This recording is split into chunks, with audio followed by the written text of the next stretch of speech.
I am Mike Tuminelli, and I was the co-driver of that vehicle.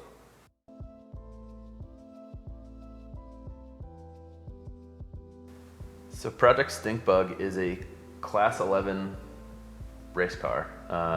Class 11 is a race class for desert racing. It's kind of how desert racing started. Before you had trophy trucks and everything, everyone started with Beetles, Manx bugs, different things like that. Everything was kind of based off of a Volkswagen platform. Class 11 is supposed to keep to the true roots of a stock production sedan from Volkswagen. Very limited suspension travel, very limited modifications, and kind of just the truest form of racing you can get.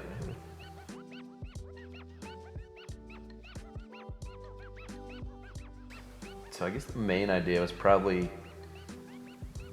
I've raced for years, probably from the time I was 10, 12 years old, ATVs, dirt bikes, stuff like that. So the year before we went out and raced, I went to the Mint 400 with my father, and walking out of the hotel, out of all the cars we could see, was a Volkswagen Beetle. And we walked up and down the row of vehicles, and we both walked back and came back to that Volkswagen, and we kind of looked at each other and said, we're gonna end up at this race next year and racing our own car, and somehow we did it.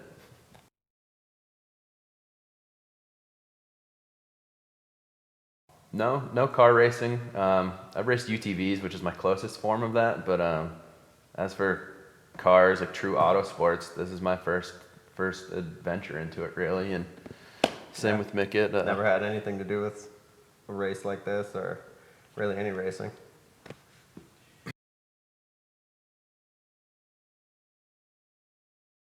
Pretty much, it was kind of cool to bring us together into a long friendship. We kind of grew up together, same town, known each other since kindergarten pretty much, and always stayed together through Volkswagens, cars, stuff like that. And this was kind of coming full circle for me, racing, us with cars, that type of stuff. So stayed together through that all through the years.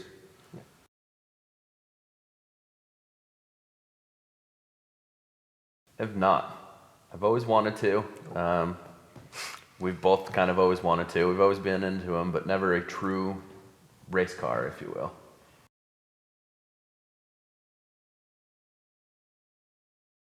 It was, we've both of us. We started from a floor pan up, and we truly built the entire car. So it was it's a pretty wholesome experience.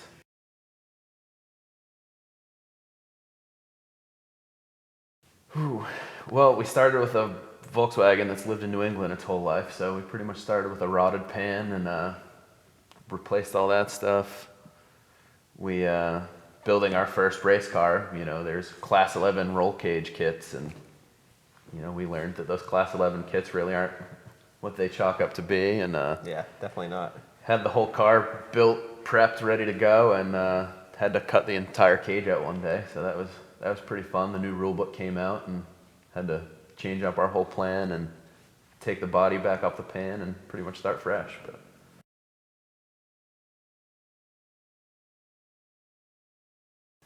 the color, it is a true Gulf blue, Gulf orange from like the Le Mans era cars. You see Steve McQueen in the Le Mans movie with those Gulf GT40s or the Porsche, I think they were the 918s or whatever they are.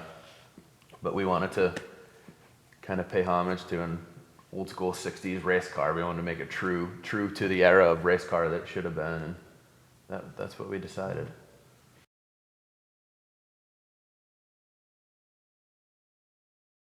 So, like I said, I went to the Mint 400 in March of 2019.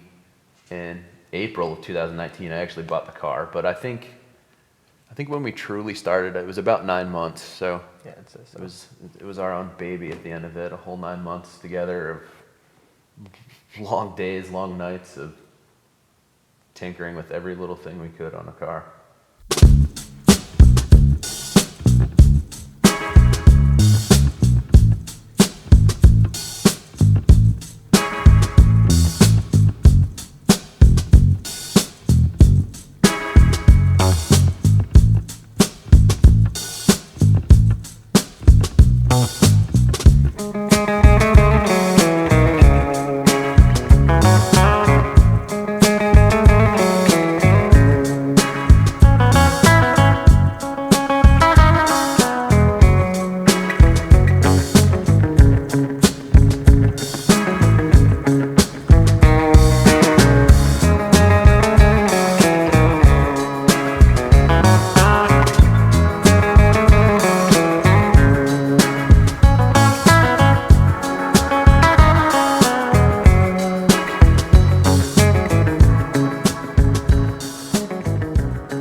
So the Mint 400, it gets its name from obviously the famous Las Vegas. There used to be the Del Webb's Casino, and back when all this stuff started, the Mint 400 started in 1968, which kind of made it cool because the car is 68 as well. But the Mint 400 was named after the casino. 400 stands for the mileage that the race is. Back in the day, it was a 400-mile loop. Now what it is, it's you do laps pretty much. So you do a couple 100-mile laps, and that's how it gets its name, really.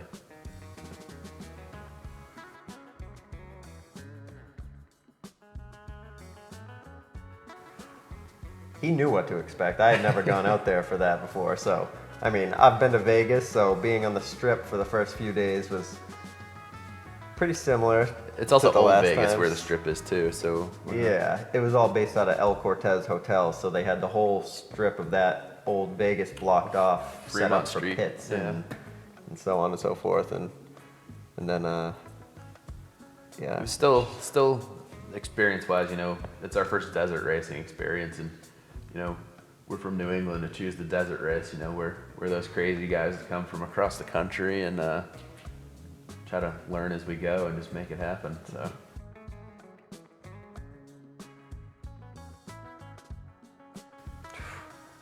There's a lot, you know. I mean, desert racing the first time, you know, we learned you gotta have food prepared. If you break down, you're in the middle of the desert, you know, they make sure everyone's safety gear's all up to par, and Yep. you have food, water, all that stuff. But you know, we had a good grasp of it, but until you finally get out there, you don't really realize what you truly need, the prep you need for it. Mm-hmm. You know, there's all the little things that come up, the rules you might have missed in the rule book, the stuff you gotta just change on the fly, and Yeah, and thankfully you met a lot of the racers on the forums before we went down. So Yep, the forums are still alive and well for these cars, and you know, meet a lot of people that way, and they're very welcoming to us and taught us a lot. yeah, went through the car with us, told us what was wrong, what's going to screw us in the end. Helped us actually set the rear suspension up a little higher because they said you guys are going to be screwed through the first rock section, stuff like that. Open vents that'll cook the motor. They just kind of helped us. Yeah. They weren't afraid of us beating them or anything. It was really just, if you guys finish, congratulations. Yeah. But yeah, it was really cool.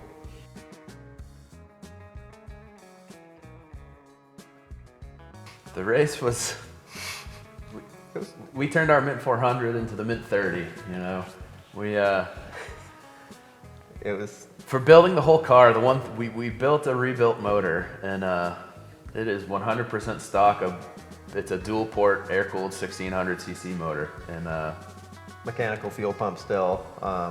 so we were probably, I don't know, 10, 15 miles into it. Our mechanical fuel pump died, so you know, we're trying everything to get this car started because, you know, like I said, you know, 9 months of us. With a very limited supply of tools. By the way. Yeah, so we're dealing with a backpack of tools, and like I said, 9 months of this car, we're not gonna die or lose in the first 10 miles of this thing. We worked way too hard for it, so you know, Yep. we checked everything, and luckily we do have electrical fuel pumps as a backup, but you have to race with a mechanical fuel pump. Electric's but good for backup, so we finally swapped to an electrical backup, and Yep. little did we know, we in the heat of the moment, we hooked the pump up backwards, so we're trying to start the car, and like, damn, this thing's still not working, you know, we're figuring it out. Yeah. I ripped the filler neck off the fuel cell, so you know, there's helicopters flying around, videoing everyone else racing around, there's You're shoulder deep in the yeah, I fuel was tank shoulder trying to deep see in the if fuel pickup's cell, clogged trying and- to make sure the pickup's still connected because we had a couple big hits, and put it back together, still nothing, and lo and behold, I realized that the flow of the fuel pump we had wrong the whole time, and flipped that around, and the car fired right back up. So, Live and learn.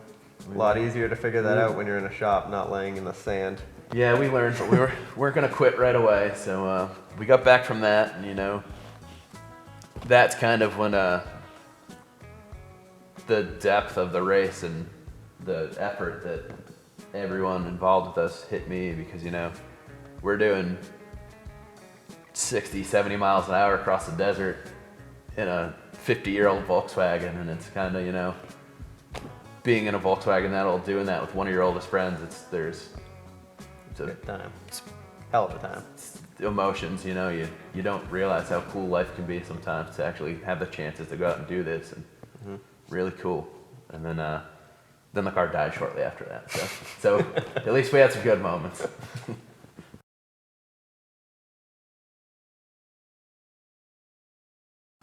So for me, I'm a little more used to it from previous racing.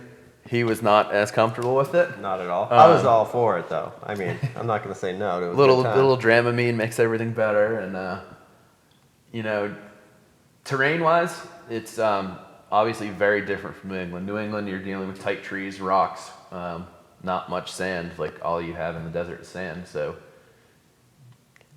the biggest difference, you know, there's not the big boulders and stuff you need to look for. It's the erosion that you get with sand, I guess. You know, there's those bumps that come up and come out of nowhere, and when you're dealing with a car with no suspension, that'll ruin your day quick. So biggest thing is, you know, having a good co-driver, looking out, making sure we're staying on track. Yep. Keeping me calm when we're driving, splitting through ruts, hitting the bumps the right way. There's a lot of stuff that can go wrong quick, and you know, we had a few hairy moments hitting some bumps that a 68 Volkswagen should not be ever hitting those bumps, but you know, we made it through, and you know, we were doing a good 40-50 through some of these sections, and yeah, it was awesome. Pretty cool. I think the most intimidating part is walking up and down the pits and having all the trophy truck guys go, "Oh, what class are you guys racing? Oh, class 11? Good fucking luck. Yeah, you guys are good luck to crazy. you. I mean, you guys are crazy. And oh, you're his co-driver? You're more important than he is technically, because if you're not watching the GPS and the mirrors, you're gonna get run over by a trophy truck." And then that really set in, and now I'm stressing over that. And but yeah, they weren't lying. You stare at the GPS for 2 seconds, and then there's is someone in the rear view? Nope, we're clear. Are you sure? 700 horsepower truck behind. Yeah. Next thing you know, a trophy truck comes by us at 100 miles an hour, and I wasn't there to tell him. But no, it was fun. It was driving in the dust too. You know, there's nothing like driving in the dust, because you gotta, you know, a lot of UTVs and stuff are just a little bit faster than these things. You can just about keep up with them, and the closer you are in that dust, the better you are, but you can't see a thing. So it's a lot of hopes and dreams, and just stay in the throttle and hope for the best.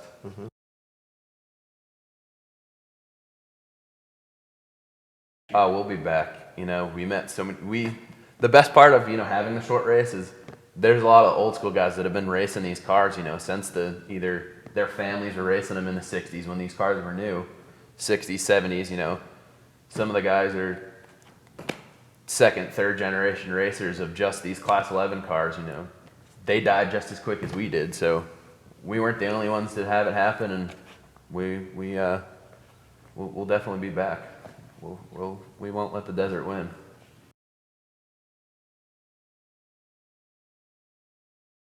So the next thing for the project is, luckily we didn't ruin the car. We have a stuck valve. It's heartbreaking that one little thing like that can ruin your race after all this time and effort, but it's fixable. So there are a few motor limitations you can do. So we'll probably be building a low compression motor. Obviously, still being new to it, we have a lot to learn for that. What's still legal, different carburetor setups if you're doing low compression, high compression motors. So I guess the next big thing is kind of dive into the rule book, see what's going to be legit, and come up with a good platform and build something fast. Show these desert guys that New England boys know how to race, and we know Volkswagen's better than them at the end of the day.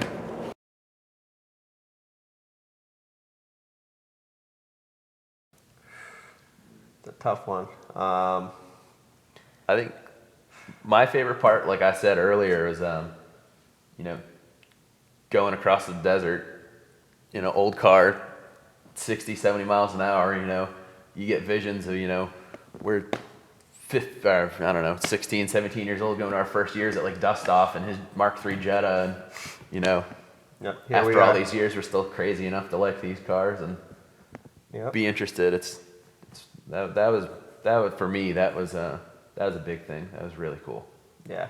Just the whole experience and the whole, I mean, we didn't get to race that long, so I don't know if it was the actually getting on the track and racing, or if it was, Just the event. actually fixing the car and getting it to run again after Yeah, the first malfunction. Because, I mean, being in the shop saying, oh, you might have to switch to the electric fuel pumps halfway through, seems like an easy task, but when you have to dig out your small bag of tools, find out the right things to use, and actually get it running again, it was hectic. Seeing the guys that you're racing fly by you and after try not to lose. You get some good passes on people, and they're right back by you too. So I'd say the whole trip. The whole trip. It's a hell of a trip.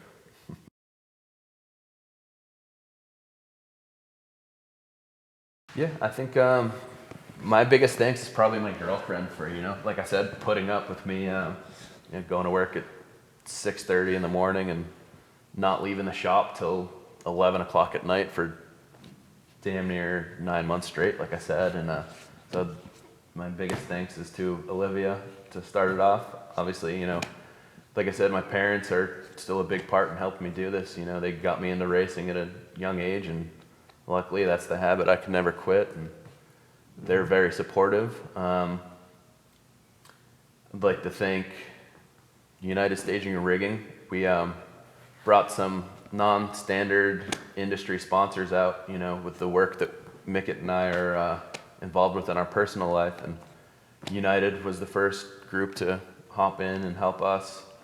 Rose Brand Theatrical Fabrics, like I said, trying to intermesh some industries and do some non-standard things, get some exposure for everyone, and those guys helped us out a lot. PRP Seats, they hooked us up with some good seats, harnesses, keeping us safe, dealing with a Volkswagen with little to no suspension, having good seats and keeping you strapped in is a very important thing. Oh, that was the biggest key. Big shout out to those guys for, saving our ass, literally. Hector at ORS in Ensenada, Mexico, he was a big help in sourcing a lot of parts for me. So, this guy from a shop in Mexico helping us all the way in Massachusetts, it's big help. Mystic Scenic Studios, the shop that Mickett and I work at, for providing the space and tools for us. A lot of the crew there too helping us. So thanks everyone there. Northeast Collective, the man himself. Slowly dying brand, but still there. Rear Light Bar, they're helping us be seen. Being in a slow car, you get some trophy trucks coming up, you want to be seen. So our Rear Light Bar's a big help. There's tons of people out there, numerous, but thanks to everyone. It's a big help. You guys for Revival guys for getting our name out there, showing us some love. It's a big help. Help for everyone.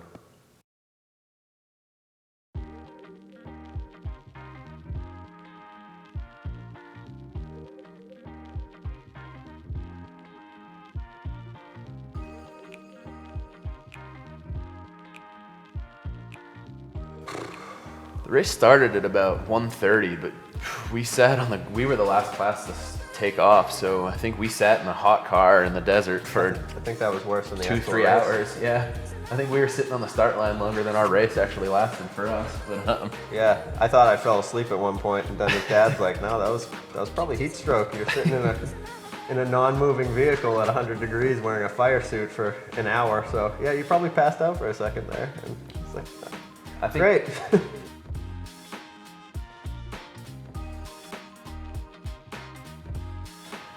We flew out there like rock stars, so we got to just fly in, kind of have the car out there ready for us and unpacked, and it was just showing up to Vegas and Pretty trying to get hectic, it going. though. It was very hectic. Yeah, like right off the bat, it was, you gotta be here, you gotta get your car checked this day.